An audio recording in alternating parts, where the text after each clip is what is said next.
Olá, exímios estudantes do segundo ano do ensino médio.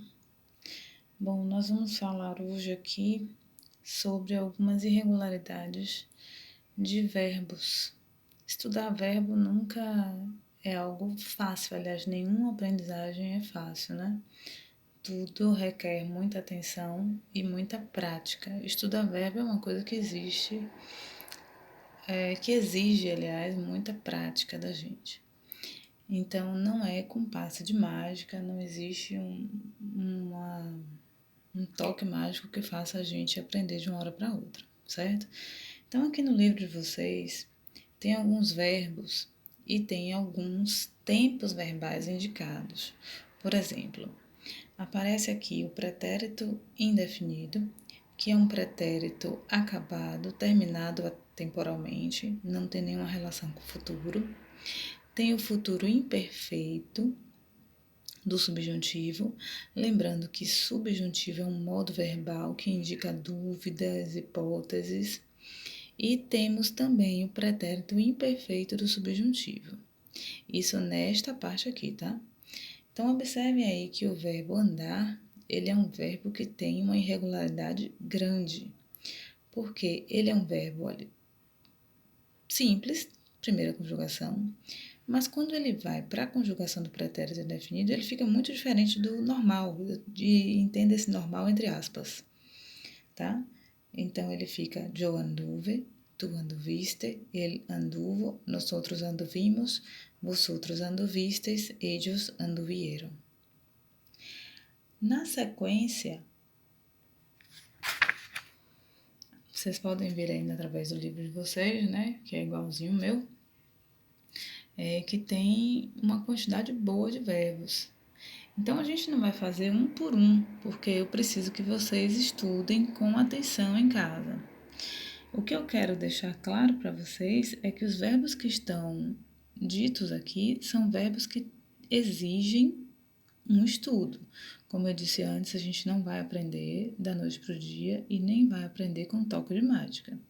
A gente só vai aprender se a gente tiver um tempo para olhar a tabela e perceber que alguns verbos têm algumas modificações. Por exemplo, vamos chamar a atenção aqui para o verbo caber. Esse verbo que eu quero chamar a atenção agora aqui é o verbo caber, verbo de segunda conjugação. Esse verbo ele é irregular também. Vejam só, quando ele está escrito no potencial imperfeito, ele aparece com R trocado de lugar. Aparece a terminação ia, que é de imperfeito. Sempre que for imperfeito vai ter a terminação ia. E o R vem para antes da terminação. Então, ao invés de ficar caberia, fica cabria. Outra irregularidade que vale a pena chamar atenção para ele é que aparece a letra P. Então, no futuro imperfeito do subjuntivo, ele vai ser conjugado apresentando a letra P. Vamos lá para mais verbos. Verbo ver.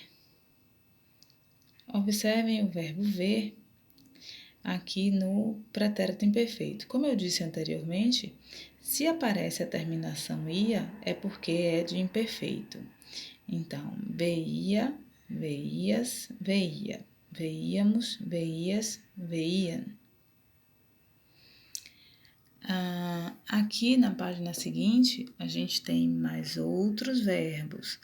Alguns vocês vão perceber que tem essa irregularidade da letra R, o caso também do verbo saber, de saber, sabrás, sabrá, sabremos, sabreis, sabrão. O que eu preciso que vocês façam? Eu preciso que vocês olhem atentamente a essas tabelas, observem os tempos verbais, e eu vou deixar bem claro para vocês que tempo não é a mesma coisa que modo. Eu estou falando bem devagar e em português para que vocês entendam claramente qual é a mensagem. Tempo é uma coisa e modo verbal é outra. Tempo é quando as ações ocorrem. Modo é a forma como elas ocorrem. Então, vocês vão olhar atentamente a esses verbos e responder. Olhem que ainda tem mais verbo na página seguinte, nas páginas seguintes. Vocês vão olhar esses verbos e vão responder às atividades que aparecem aí na sequência. Só que eu preciso saber como é que vocês estão entendendo essa questão de tempo e modo verbal. Por exemplo, tem questões aqui, né, nessas atividades, em que vocês precisam adequar o tempo e o modo. Então, eu preciso saber como é que vocês estão. Dito isso, vocês vão responder ou aqui no módulo mesmo, tirar uma foto só dessa parte da questão 3, porque ela é grande e ela resolve o problema que eu quero. Então, vocês vão ou responder aqui no módulo e mandar só essa parte em anexo, ou então vocês podem responder numa folha separada e anexar. Agora, vão mandar apenas essa parte 3. Vocês entenderam, alunos? Apenas a parte 3 da página 79. Isso não quer dizer que as outras questões não precisem ser respondidas, porque as outras questões elas dizem respeito a esse conteúdo que é importante para o nosso aprendizado. Então, as outras questões elas devem ser respondidas, entretanto, o que vocês vão mandar para mim é aquela que eu sinalizei. Agora, essas outras, eu mando a correção para vocês do todo, como a gente tem feito, certo? Para que vocês façam as correções do restante e aí vão tirando suas dúvidas, ok? Bons estudos para vocês, fiquem com Deus e até mais.